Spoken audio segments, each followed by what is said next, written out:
bersama kami di Detik Sore. Gak cuma hore-hore. Oke, ini adalah segmen yang sudah lama tidak saya naungi nggak tuh?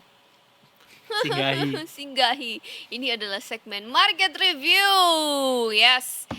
Di sini kita akan berbincang-bincang dengan pakarnya. Jadi kalau kalian memang suka nih sama yang namanya punya punya Banyak portofolio investasi. Punya banyak portofolio investasi Ya, gitu kita hadirkan dukunnya hari ini di Detik Sore ya. Ada setiap Mas hari Rabu. Revo dari Mega Capital Sekuritas. Mega. Udah apa kabar? Mas Revo ngeng. Kabar baik. Ada Mas Revo di sini guys. Di banyak Barusan bisa gue salaman. banyak yang bisa ditanyain ini. Itu dia. Apalagi buat lo yang udah lama nggak update market kan. Iya benar. Tapi ada yang satu gue mau tanyain sini. Karena kan informasinya seperti yang kita tahu besok tanggal 27 itu akan ada demo besar-besaran kan, Dok? Kabarnya seperti itu di Kabarnya. media Iya kan, sosial. kabarnya seperti itu kan di media sosial dan di banyak platform. Mm-mm. Ya nggak cuma di media sosial dong. Mungkin sebelum kalian masuk ke pembahasan yang lebih mendalam, gue pengen tahu nih ya, karena gue udah lama nggak update juga, akan seberapa besar sih impactnya dari demonstrasi ini kepada penguatan IHSG kita? Bagus Adakah banget pertanyaannya. adakah pengaruh-pengaruhnya? Adakah hal-hal yang harus diwaspadai oleh untuk kita-kita nih yang punya portfolio di Pasar saham modal. di pasar modal ini? Ya mungkin kalau untuk teknis di demonya nanti mungkin Mas Edo bisa menambahkan ya. Tapi mungkin kalau Kalau yang teknis demo ya dia emang dia yang mungkin akan bisa lebih menjawab. tahu gitu ya. Iya, kebetulan saya koordinator untuk salah satu aliansi. Ada banyak ya aliansi ya. Jadi kalau biasanya secara historical kalau ada demo atau sesuatu yang bikin gejolak lah gitu ya, protes apa ini itu dan sebagainya biasanya akan membuat mendrag down ISG itu sendiri. Justru Oke. bukan akhirnya membuat ISG itu naik, tapi justru membuat ISG itu melemah seperti itu. Makanya mungkin dalam ya hari ini ya kita lihat turunnya sekitar 1,4%. Jadi di satu sisi kelihatannya ada dua sentimen yang membuat ISG akhirnya terpuruknya cukup dalam hari ini. Ya. Yang pertama adalah soal tadi ada potensi kemungkinan tanggal 27 itu demo. Yang mana untuk secara besarnya saya juga belum tahu ini akan sebesar apa karena ini banyak, saya juga tanya beberapa teman juga masih ada yang bilang ini kemungkinan untuk bisa jadi dibatalkan lah atau sebesar apanya juga masih belum tahu juga akan seperti apa. Cuma memang kelihatannya sudah mulai agak siap ya. Tadi kita lihat jam 1 siang itu di media sosial Instagram gitu udah mulai siap nih orang-orang udah mulai siap-siap lah ketika gitu. Jadi memang mungkin bukan siapnya kayak gitu ya. Itu yang pertama soal demo. Yang kedua kelihatannya juga soal FTSE ya, FTSE Russell yang mendepak ada sekitar 29 saham kita keluar dari indeks FTSE. Jadi ada 10 yang turun, 29 terdepak atau exclusion setelah MSCI kemarin. Kemudian juga kita dari FTSE juga sentimennya masih negatif. Jadi kelihatannya ketika ada emiten-emiten kita yang di-exclude dari indeks FTSE itu akhirnya membuat ada potensi foreign outflow dari Indonesia sendiri. Nah ini yang membuat akhirnya juga bertubi-tubi ya sampai saat ini ISG juga memang ada kenaikan dari 5.300 kita di sekitar awal Juni, kemudian sekarang sudah sekitar 6.400, sempat 6.500, tapi akhirnya kenaikannya tertahan hari ini minus 1,4% ya gara-gara ada dua hal itu ya, demo dan juga FTSE. Nanti efektifnya seingat saya per awal September, kurang lebih sekitar bulan September lah FTSE ini. Jadi dua sentimen ini sih. FTSE apa tuh tadi, Dok? FTSE Russell. Apa itu? Itu indeks yang dipakai untuk global juga kayak MSCI untuk dia menaruh dananya lah gitu. Tapi memang secara size tidak sebesar MSCI, ya, mungkin sekitar 9-10%-nya lah dari MSCI. Tapi tetap ini menjadi salah satu indeks yang diconsider para big fund, asset management dan sebagainya untuk dia menempatkan dananya ke suatu negara lah kayak gitu. Oke, ini kalau tadi berbicara emiten-emiten juga ya pasti ada. Kalau misalnya besok akan ada pengaruh dan melemahkan, ada nggak emiten yang bisa kita jadikan harapan di hari ini? Untuk hari ini, besok dan juga sampai hari Minggu memang agak cukup sulit ya kalau kondisinya kayak gini. Cuman memang mungkin yang ada sentimen-sentimen yang atau ada story-nya lah. Ya, mungkin kayak salah satu konglo dari sekian banyak konglo itu yang memang ada hubungan dengan CPO kayak gitu-gitu itu lagi hype-hype-nya lah, itu juga lagi dibahas. Mari Katanya kita bahas lebih dalam soal katanya mau ini. akuisisi salah satu batu bara gitu, perusahaan batu bara besar juga. Nah itu mungkin yang ada correlated dengan mereka berdua lah kayak gitu. Tapi sisanya sih under pressure ya, untuk apalagi minus 1% gini kita lihat 11 sektor pun semua ditutup zona merah ya. Jadi memang agak cukup sulit kalau kita mau pick satu emiten. Paling tadi yang saya sampaikan ada salah satu konglo yang ada hubungan dengan batu Oke, bara gitu. gue mau Apa konfirmasi itu, Dok? lagi Apa itu, soal Dok? nanti kita beda lebih lanjut ya Oke. soal itu ya. Oh, di belakang layar. Enggak, Oh, di sini enggak, juga oke, kok. oke. Detik sore apa sih yang udah dibuka sama detik sore semua dibuka. Jadi hari ini kan koreksinya lumayan dalam ya sebenarnya 1,48%. Tadi sempat disinggung bahwa ada sentimen soal demo juga gitu. Seberapa besar sentimen itu berpengaruh terhadap penurunan ISG hari ini? Apakah ada faktor dari luar juga? Ya tadi yang pasti saya sampaikan, jadi kalau ada demo-demo itu membuat intinya gini, investor tuh jadinya ragu dengan kalau ada demo atau kericuhan misalnya kayak gitu ya, itu jadinya ragu. Contohnya ketika kita ingat di yang menteri-menteri itu banyak yang kena, kemudian anggota DPR tahun berapa ya 2025 atau kalau nggak salah itu ya, yang rusuh-rusuhnya itu kan juga ISG juga sulit itu untuk mengalami kenaikan gitu. Memang intinya kerusuhan-kerusuhan ini membuat investor tuh ragu untuk masuk ke pasar saham kita lah gitu. Mereka pasti untuk ingin sesuatu yang tenang gitu ya. Investasi di negara yang memang kondisi politiknya stabil, ekonomi stabil dan sebagainya. Sekarang kita secara ekonomi ya udah better lah dibandingin first half 2026. Tapi secara politik ini lagi-lagi ya bergejolak lagi lah gitu. Khususnya di besok ya 27 di Agustus kayak gitu ya.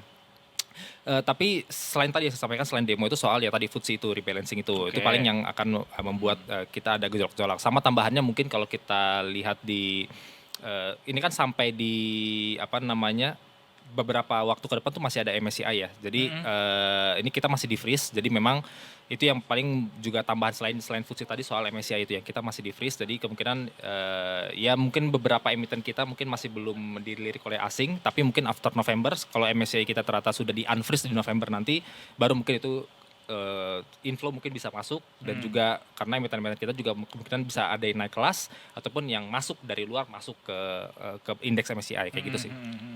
Berarti bisa dibilang kontribusi terbesar dari sentimen demonstrasi besok ya? Untuk saat ini kelihatannya Untuk iya saat sih. ini ya. Kalau dilihat dari sektor sahamnya juga hari ini yang paling dalam turun tuh transportasi Mas Revo. Apa tuh yang bikin transportasi cukup dalam? 4%, 4,15%. 4%-an kalau kita lihat di sini ada WBSA, GIA itu 8%, PJHB, SMDR dan kawan-kawannya. Jadi yang mungkin bisa yang kelihatan mencolok banget tuh Garuda Indonesia ya GIA. Dan kalau kita lihat sebetulnya GIA ini naiknya udah cukup kencang ya. Mungkin sebelum atau jelang 17 Agustusan lah gitu ya. Nota keuangan area-area itu dia udah naiknya udah kencang. Tapi setelah itu ada koreksi-koreksi gini ya mungkin satu ya pastinya aksi profit taking naiknya udah cukup kencang. Yang kedua juga kelihatannya masih berbenah juga ya untuk di dalamnya Garuda Indonesia sendiri equity-nya dan lain sebagainya ini masih digodok juga dengan Danantara dan lain sebagainya. Jadi ya mungkin investor juga lagi menunggu juga ini akan seperti apa nih pergerakan dari Danantara dan pemerintah untuk emiten-emiten BUMN. Jadi emiten BUMN yang kalau saya lihat yang lagi digodok lah gitu ya. Yang pertama Garuda Indonesia, GIA, yang kedua adalah emiten Krakatau Steel. Jadi ini yang kelihatannya dua emiten yang lagi diusahakan supaya bisa ya lebih baik lah ke depannya kayak gitu sih. Itu yang kelihatannya yang masih on progress lah. Jadi kita harapkan kalau dia membaik ke depannya ya bisa naik lagi lah setidaknya. Tapi setidaknya kalau saat ini sih memang masih agak cukup sulit ya untuk GIA itu bisa naik secara sustain kayak gitu. Makanya ada juga koreksinya lumayan juga 8,3%. Badainya juga belum selesai juga di industri penerbangan anyway. Betul. Ya. Oke, ada satu lagi yang berpengaruh dari demo-demo ini, apa rencana adanya demo besok itu adalah salah satu saham big caps perbankan. Yang kemarin bermasalah, ya kan? Itu boleh disebut nggak sih? Kayaknya everybody knew ya. Oke, kenapa? Apakah, kayak gimana kondisi sekarang nih? Emiten tersebut atau saham tersebut? Atau mungkin berpengaruh nggak sih sentimen itu terhadap pergerakan saham dari emiten tersebut? Which is Betul. kita lihat banking kita mau yang Himbara maupun yang ya BCA-nya yang gedenya Big Four-nya lah. Itu sebenarnya nggak banyak turun ini 0, sekian persen, 1%. Jadi sebenarnya nggak banyak berpengaruh karena Kalau Mandiri? 1% ini BMRI 0,95, BBRI 1,57. Jadi sebenarnya nggak banyak berpengaruh untuk saat ini. Cuma gini, mungkin yang perlu jadi concern adalah ini kan bank Himbara gede ya yang kena dan khawatirnya memang adanya bank rush lah gitu ya. Orang-orang keluar narik duitnya kemudian memindahkan ke either dia cash dulu mungkin atau dia cash kemudian convert ke gold dulu atau dia pindah ke bank lain ya mungkin buku 3, KBMI 3 gitu ya, mungkin yang nggak segede itu, atau mungkin buku 4 tapi bukan Himbara misalkan kayak gitu. Nah ini yang jadi sebenarnya menjadi kekhawatiran untuk liquidity-nya si perbankannya ini sendiri, Bank Himbara dalam hal ini ya. Karena setahu saya bank-bank Himbara ini secara loan to deposit ratio LDR-nya itu udah around 90% atau bahkan lebih.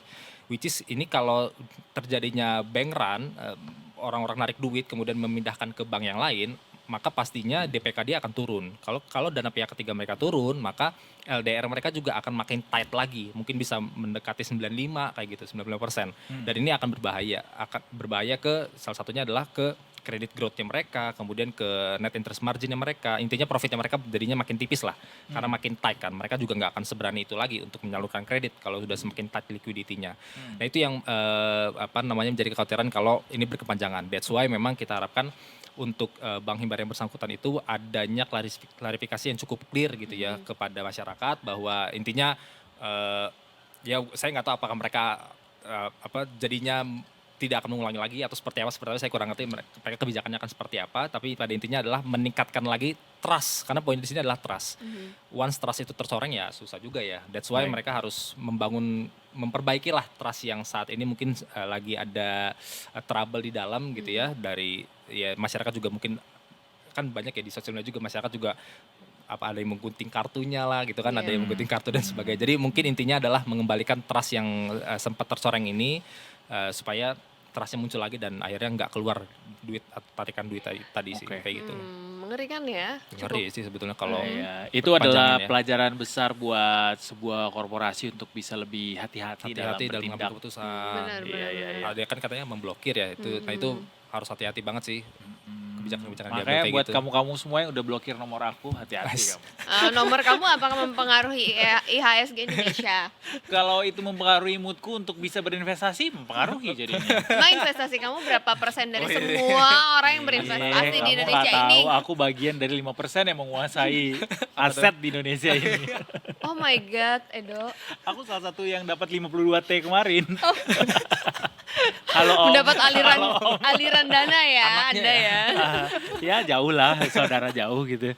Tapi hari ini juga sebenarnya ada yang agak kontradiktif karena pasar saham kita hari ini kondisinya koreksi, tapi di rupiah kita hari ini justru menguat gitu, dan diam-diam nih rupiah udah sampai ke 17.600 per USD gitu.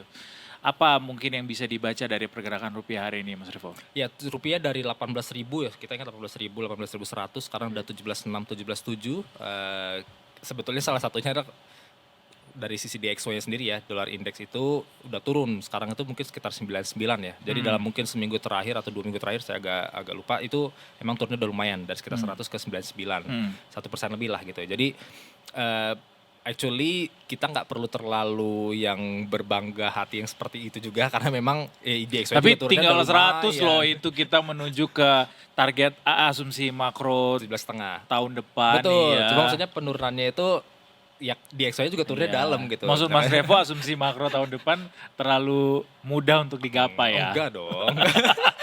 Mancing-mancing. Emang. Bahaya nih ya. Tapi kenapa itu tidak menjadi sebuah hal yang maksudnya cemerlang gitu untuk dilihat, karena 17.600 tadi tidak terlalu 17.600, 17.700 itu bagus. Cuma gini, kalau DXY-nya bertahan di 100, 101, kemudian kita di 17.600, well itu good. Oke. Ya, terlepas itu menggunakan sadef atau seperti apa ya, Oke. Pendekatannya, jurus-jurusnya ya. ya. Cuma DXY-nya turunnya lumayan banyak nih. Jadi kalau turun dari 18.000 ke 17.700, 17.600, ya DXY juga turunnya banyak. Jadi quite make sense gitu sebetulnya dengan penguatan rupiah ini. Cuma ya tetap ya kita tetap perlu apresiasi ya, apapun itu ceritanya di balik jurus-jurusnya itu dan sebagainya. Cuma pada intinya adalah The Fed ini memang kelihatannya karena kalau kita bicara DXY kita akan berkaitan dengan Fed Fund Rate ya, atau The Fed gitu sendiri. Nah Fed Fund Rate sendiri kelihatannya memang masih akan untuk saat ini itu belum ada tanda-tanda dia memangkas suku bunga untuk saat ini. Kalaupun terjadi pemangkasan mungkin maybe di first quarter atau first half 2027 kelihatannya. Jadi memang masih dia masih juga fight dengan yang namanya inflationnya mereka. That's why dalam waktu dekat ini belum ada tanda-tanda dia memangkas suku bunga. Itu yang pertama. Yang kedua kita bicara di domestik sendiri, memang kita lihat adanya Pak Peri selesai, kemudian digantikan dengan PLT Ibu Destri. Kelihatannya kalau saya lihat sih masyarakat juga di Indonesia sendiri melihat ini cukup inline ya, bukan sesuatu yang bertolak belakang atau kontra atau seperti apa. Jadi kelihatannya kebijakan-kebijakan yang diambil sebelumnya itu bisa mungkin akan dilanjutkan dengan kepemimpinan PLT Bu Destri gitu. Jadi memang cukup inline seperti itu. That's why gejolaknya juga kelihatannya sangat minim kelihatannya yang terjadi di BI sana gitu. Jadi memang nggak jauh berbeda lah dengan apa yang dilakukan oleh Pak Peri dan juga yang dilakukan oleh Bu Destri sejauh ini. Sepertinya isu-isu yang beredar di luar sana ini ya semuanya terbantahkan ya. Isu yang mana nih? Banyak. Banyak. Iya, pada intinya untuk bicara soal rupiah, saya rasa juga semua pihak setuju bahwa rupiah harusnya agak cenderung menguat lah, nggak 18.000 gitu ya. Cenderungnya mungkin 17,5, 17,7, bisa seperti itulah. Jadi that's why itu akhirnya membuat rupiah kita masih cukup cukup strong lah kayak gitu. Betul. It's our national dignity ya. Jadi Betul, harus national harus dignity. harus juga dipikirkan itu. Jadi nggak cuma semata-mata untuk pertumbuhan ekonomi juga gitu. Kenapa Stabilitas jadi makin harus rendah nada bicaranya stabilitas dulu? harus dijaga juga. Betul, kalau tadi kita, ini udah habis ya waktunya? Belum.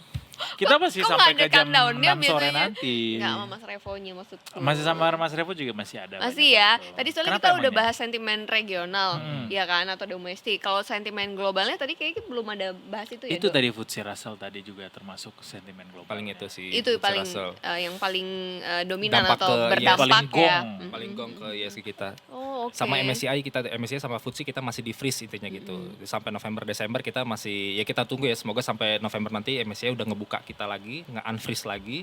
Emiten-emiten kita bisa masuk ataupun naik kelas. Nah, ketika itu terjadi harusnya inflow udah mulai masuk lagi ke kita sih. Jadi mungkin di kuartal 4 lah 2026 mungkin inflow baru bisa masuk lagi lah gitu.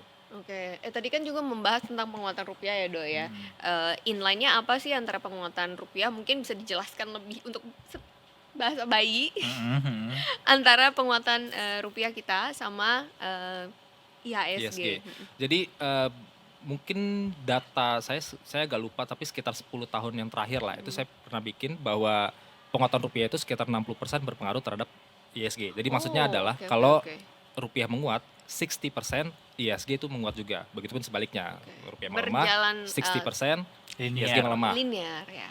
Memang angkanya nggak gitu Sedikit. gede sih, 60% lah gitu. Agak 50-50 sebetulnya, tapi sekitar 60%. Saya belum update lagi datanya, tapi pada intinya adalah berpengaruh seperti itu. Dasarnya apa? Karena kita itu banyak perusahaan-perusahaan kita yang itu mengimpor barang dari luar untuk dia menjalankan bisnisnya atau mengoperate bisnisnya. Nah, dalam mengimpor ini itu kan akan ada hubungan dengan USD/IDR. Oke. So, ketika rupiahnya itu makin melemah, jadi 16.000 jadi 18.000 atau bahkan lebih parah lagi, artinya bahan bakunya itu akan Jadi lebih lebih mahal mahal, lagi. ya. Sehingga untuk dia cost memproduksinya lebih mahal lagi. Ketika cost memproduksi lebih mahal ini kan ada dua opsinya. Either dia pass through, dia punya cost kepada consumer, atau dia telan sendiri bebannya itu. Maksudnya apa? Ketika dia pass through, misalkan anggaplah biasanya itu beban dia Rp50.000 gitu per produk. Ya. Kalau dia pass through berarti ke masyarakatnya jadinya Jadi lebih mahal. Nah. Cuma pertanyaannya kalau masyarakat dinaikin di tengah kondisi bahkan PHK makin banyak, Betul. inflasi juga misalkan masih tinggi 3% atau bahkan lebih misalkan kayak gitu, mereka kan juga akan kesulitan untuk beli gitu. Kondisi keuangan juga lagi kondisinya Iya, bermasalah gitu, sulit kan. Nggak Jadi bisa diserap oleh betul, customer juga jadinya kan ya. sia-sia juga. Akhirnya apa? Mereka telan. Opsi kedua, mereka telan sendiri. Nah, kalau ditelan sendiri berarti kan margin profitnya, net profit marginnya makin mengecil. Yang tadi harusnya mungkin let's say bisa 50%, tapi gara-gara rupiahnya melemah, marginnya jadi makin turun gitu. Dengan tujuan supaya harganya nggak berubah nih, harga di bawahnya gitu, harga di customernya nggak berubah. Jadi NPM-nya tadi 50% turun jadi misalkan 40% atau 30%. Otomatis kan jadinya yang Iya, mereka iya. bisa keep jadi makin dikit lah Iya, laba iya, bersihnya. make Nah sense, make sense. itu yang menjadi kendala kenapa kalau rupiah kita melemah itu jadinya berpengaruh kepada perusahaan dan nanti berhubungan terhadap harga sahamnya itu sendiri. Oke, Gitu sih. 40% lainnya itu pengaruhnya dari tadi yang sudah dibahas ya, Betul. sentimen regional, sentimen global Betul, yang juga lain-lain lah. gitu ya, Kita belum lain-lain. cek sampai ke yang lain-lainnya itu Iya, sih. iya, iya. Nice info. Tapi memang ada yang diuntungkan ya itu kayak yang ekspor batu bara gitu itu akan diuntungkan karena mereka intinya perusahaan-perusahaan yang memang mengekspor barang jadinya mereka lah kayak gitu ya. Yang Atau orientasinya ekspor. orientasi ekspor. Karena mereka pendapatan revenue dari USD. Jadi once USD/IDR melemah justru mereka akan diuntungkan kayak gitu. 60% tadi Representasikan. mewakili berarti bahwa kita masih lebih banyak tergantung sama impor daripada ekspor. Nice. Iya, jadi Nice, itu sederhananya logiknya, ya, akan ya. mempengaruhi kinerja perusahaan pada akhirnya. Pada akhirnya. Hmm.